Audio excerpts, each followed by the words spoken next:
السلام عليكم، مرحبا بكم في القناه ديالي كيتشن باي حنان. الا كنتو جداد ما تنساوش انكم تشتركوا في القناه ديالي، الا كنتو ديجا مشاركين ما تنساوش انكم تعملوا بلايك وتخليو لي الراي ديالكم في كومونتير.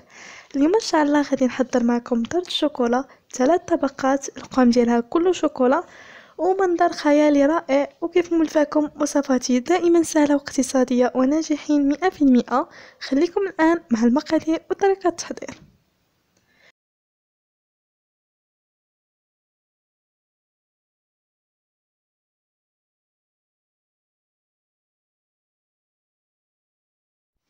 بالنسبة لمقادير الطبقة الأولى فكنستعملو 50 غرام سكر، بيضتان، 15 غرام من الكاكاو أي ما يعادل ملعقة كبيرة، خميرة الحلويات 100 غرام أي كيس واحد، و50 غرام من الدقيق. كنبداو أول حاجة كناخدو البيض وكنفرقوهم، أصفر البيض في إناء أو أبيض البيض في إناء آخر. نترك أبيض البيض على جنب ونأخذ أصفر البيض وكنضيفو ليه 50 غرام من السكر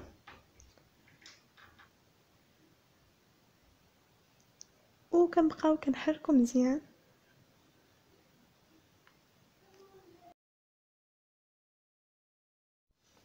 كنحركو مزيان حتى كيتغير اللون ديالو، كيولي ابيض على هذا الشكل كما كتلاحظوا، كيولي ابيض. وكناخذوا الان ابيض البيض وكنضربوه مزيان، كنضربوه بالضرب الكهربائي حتى كيولي مثل الثلج.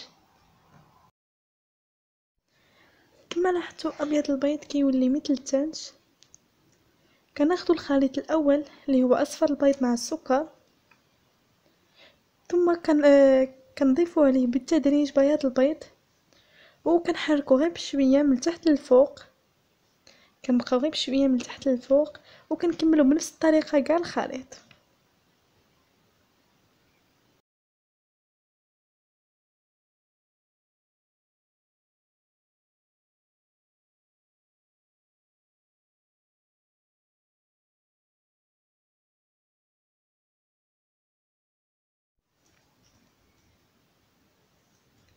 في مصفاة كنديرو الكاكاو وخميرة الحلويات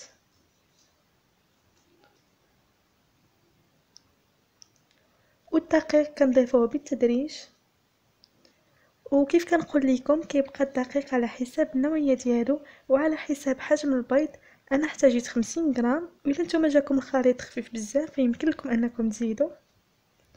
كنبقاو كنحركو غير بشويه من تحت للفوق على هذا الشكل، غير بشويه.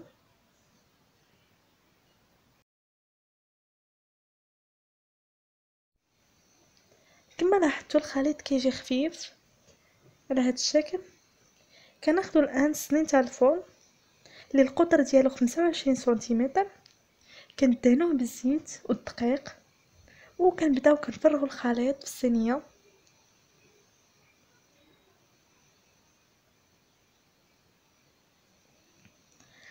كنفرغوه وكنبداو كنوزعوها غير بشويه. كما لاحظتوا كنوزعها غير بشويه.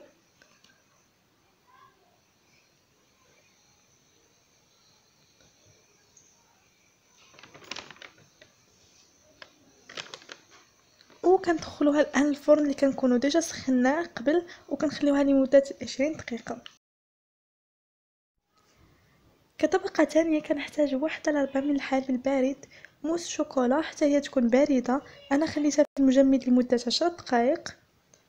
كناخذ الان اناء وكنضيفو عليه الحليب كامل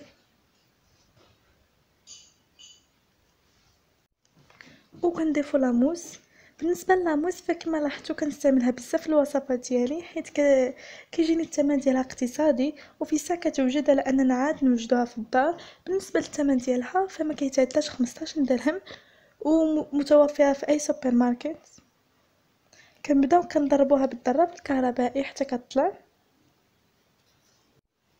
هذا هو الشكل النهائي نتاع لاموس من بعد ما طلعت. كنخليوها في الثلاجه لمده ساعه.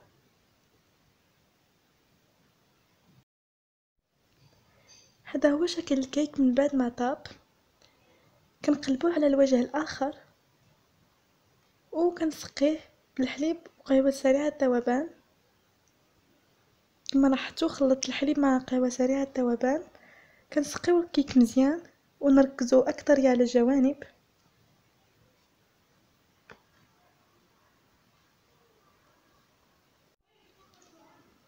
كناخذوا الان اطار دائري وكنحطوه على الكيك على حسب حجم الكيك.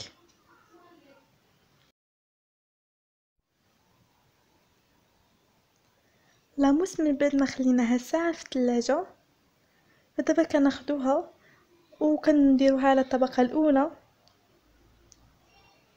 كنفرغوها كامله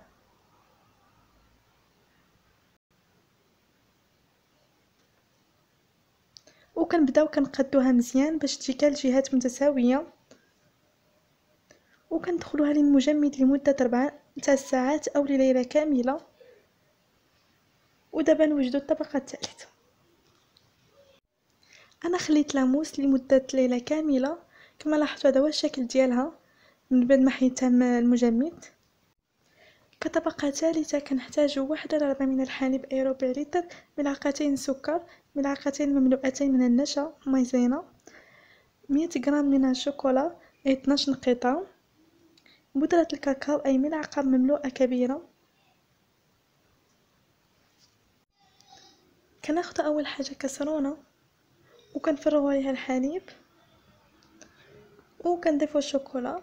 كنقطعها قطع صغيره باش كيسهل انها تذوب.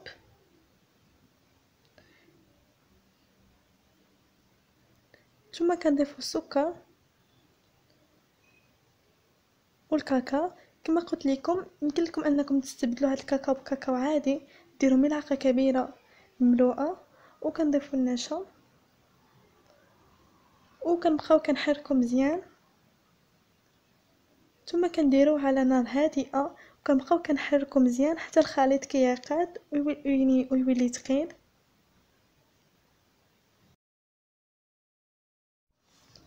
هذا هو شكل الخليط من بعد ما عقد. كما لاحظتوا كيجي ثقيل. وكناخذ لا طاغط اللي خليتها كما قلت لكم ليله كامله في المجمد. كنصب الخليط بالتدريج فوق الطبقه الثانيه. كنصبه هو ساخن.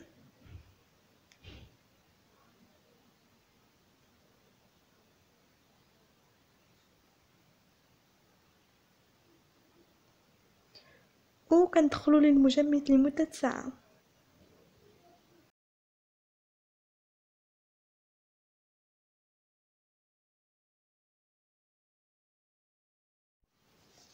هذا هو الشكل النهائي للطرت ديالنا. انا زينتها بودره الكاكاو وشكلت بالشوكولا داك القوس وحطيت وسط النوكه باش اللون الابيض يهرس لون الشوكولا الاسود. والتزيين كيبقى اختياري. وان شاء الله غادي ندير لكم فيديو خصوصي لكيفيه تشكيل الشوكولا. المهم الطرت كتجي غزاله ومذاق خيالي رائع، وكنتمنى انها تعجبكم. وإلا عجبتكم ما تنساوش انكم تخليو لي الراي ديالكم في الكومونتير، ونتلاقاو ان شاء الله في وصفه قادمه. الى اللقاء.